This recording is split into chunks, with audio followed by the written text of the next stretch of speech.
Alright, phase 4 is coming. So rogues, this is what you need to know for your phase 4 itemization as far as upgrades, side grades, PvP, PvE. We're going to have a look at the upcoming equipment and I'll show you what you need to know basically. Oh, and one more thing guys, this is part of a new series I'm starting, kind of like snow mini guides for questions that I get asked a lot or lessons that I think are useful or guides that I think are useful for other rogues to know. And yeah, so this will be coming up pretty regularly. I want to do this like 3 times a week-ish at least for these mini guides. So yeah, subscribe if you're not already and let's get into the video. Okay, one more thing guys, I do have to say thank you to the sponsor of today's video, Opera GX. So people may not realize, but I've been using this browser for a while now. This is literally my browser setup. This is what I use on stream and podcasts and such right now. And I like it for 2 reasons in particular. So one reason is because of GX controls. If you're a streamer or you play games, you've had it happen in the past where sometimes some website you left open is just eating up and slowing you down. So I just like having this just here so that if something's slowing down, I can just look at my Opera and look at, oh, it's this thing. I just closed this thing. Or I can turn the network limiter on and you can set it to how much you want to limit the settings too. And below the network limiter, you also have RAM and CPU limiter options. So this also allows you to control how much RAM or how much CPU power Opera is allowed to access so that it never slows down your gaming or your streaming. So just having that accessibility and that ease of use is just really nice. And the other reason I really like it is customizability. You guys know I'm crazy with my UI in World of Warcraft and it transfers to how I like my browser to be. So you can see here I customized the background, I made it nice and subtle here with the white and black.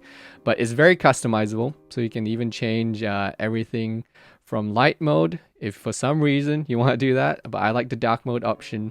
You can change the color settings. You can see here it's like neon colors if you want that going. Or you can customize it like me, where I literally change it to the super subtle white and black option. So I'm really enjoying Opera GX and I use it off stream. I like the GX corner here where it shows me free games that I might be interested in playing. And finally, they are available on mobile as well. So you want the same experience, you take it to mobile. They've got their new mobile browser up and running now as well. So couldn't be happier. I really like this sponsor. So thank you Opera for sponsoring this video. And if you want to check them out, link in the description. You can go download Opera GX for yourself and try it out. Thanks guys, and let's get into the video. Alright, so let's look at the phase 4 items. So phase 4, we've got a few items to pick up. Back is the first one, so let's look at the back. Let's go phase 3 and 4 so we can compare. So right now, your best option is Shadowmoon Destroyer's Drape, and it's still a great BIS level option. So Shadowmoon Destroyer's Drape comes from Black Temple, and it's still good. So if you pick this up currently, you have it, you're good. You don't have to worry for PvE wise, you're good for phase 4 as well. So you don't need to replace this, this is great. But if you didn't pick it up, you have another option, which is the Cloak of Fiends. So Cloak of Fiends sims within 5-ish DPS of the Shadowmoon Destroyer's Drape, depending on your sim settings and such. So very, very good pickup here. And it's basically free because it's ZA loot. So ZA loot, very easy to get. And yeah, so this is just catch-up / side grade gear. So if you have Shadowmoon Destroyer's Drape, don't replace it. But if you don't, then pick up Cloak of Fiends and you're pretty much good there. Now, if you are a PvPer, you have another one. That's Dory's Embrace. So PvPers might like this one. This is Dory's Embrace. It's just badge loot coming up next phase. So literally just go run some dungeons and you can buy this with badges. Very good for the rogues that don't PvE up till now. So maybe you don't have KT back. You don't have Shadowmoon Destroyer's Drape either. And you just need a back for your PvP rogue. This is a great option to grab from badges. So this has got your resilience. It's got a lot of stamina, and it's got your standard attack and armor pen and such. So this is just a very good PvP overall back if you are currently missing a good PvP back. But I wouldn't necessarily replace Shadowmoon Destroyer's Drape or the KT back with it. It's kind of going to be like personal preference here, depending as a lot of things go with PvP. But this is just another great option for rogues in particular that don't do any PvE. You can just grab this from badge loot. Alright, so rings. We have a new ring coming up in phase 4. It's the Signet of Primal Wrath. So Signet of Primal Wrath, really good here. it's kind of just another ring that's really good as a second best ring after the Illidan ring.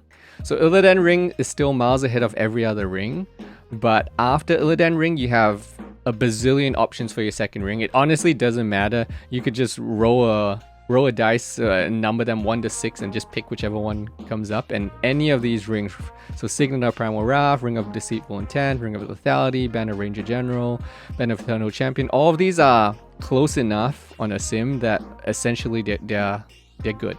Any of these, you wouldn't be able to really notice the DPS difference between any of them. So yeah, it's just another good secondary ring. Rogues you probably honestly don't care about this PvE wise, because you already have Banner of Eternal Champion, which is free if you do any PvE in Hyjal. So yeah, it's not really, most PvE rogues probably won't even care about this one, but it is a nice pickup for PvP rogues. If you're a PvP only rogue, this is a nice pickup, because you can just go do ZA and grab this without needing to do any other PvE. So yeah, it's a nice pickup for the PvP rogues that don't do any PvE. Alright, let's talk about the boots. So next phase we got boots.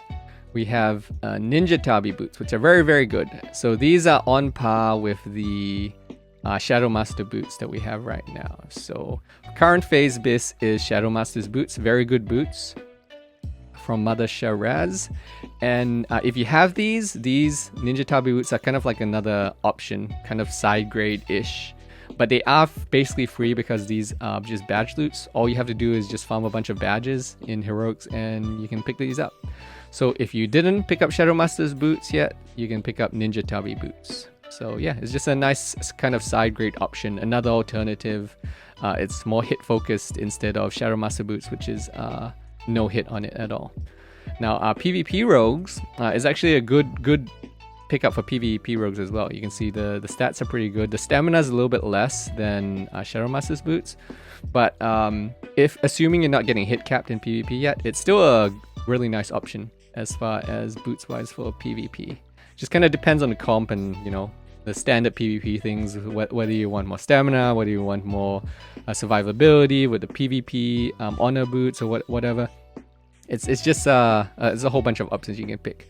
Personally, I would still pick Shadow Master's boots for PvP because I prefer the stats. I don't need the hit.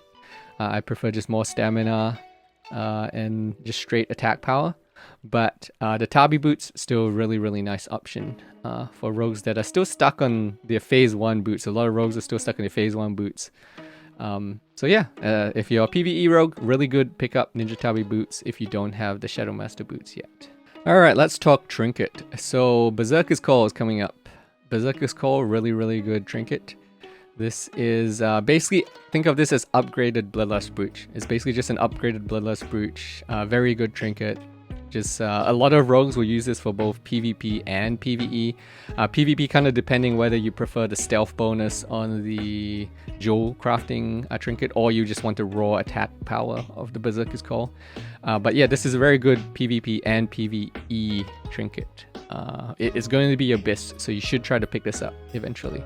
Now, as far as the question that a lot of people are going to be asking, where does this stand up versus the Ash Tongue Talisman, the Warp Spring Quell, the DST? So DST still Biss. You just DST Biss for the rest of the game. Don't worry about that. If you have DST, you always just use that. Second trinket, you would be using Berserker's Call if you have DST. It's just very good. Just having that active on demand is just really nice. But the too long didn't read is that Berserker's Call, pick this up. You'll want to use this as one of your 2 best trinkets for next phase, for sure. Alright, so that was the phase 4 quick item guide for rogues. I hope you guys enjoyed. And thank you, as always, to everyone that supports me on the Patreon. All the things I do wouldn't be possible without you guys who support me on the Patreon, who keep me basically paying the bills, because I don't do clickbait content on YouTube, and because of that I don't get as many views. So I appreciate everyone on Patreon that supports these videos, and if you would like to help out and help support this type of content, then check out the Patreon, link below. And yeah, I'll see you guys in the next video. Take care.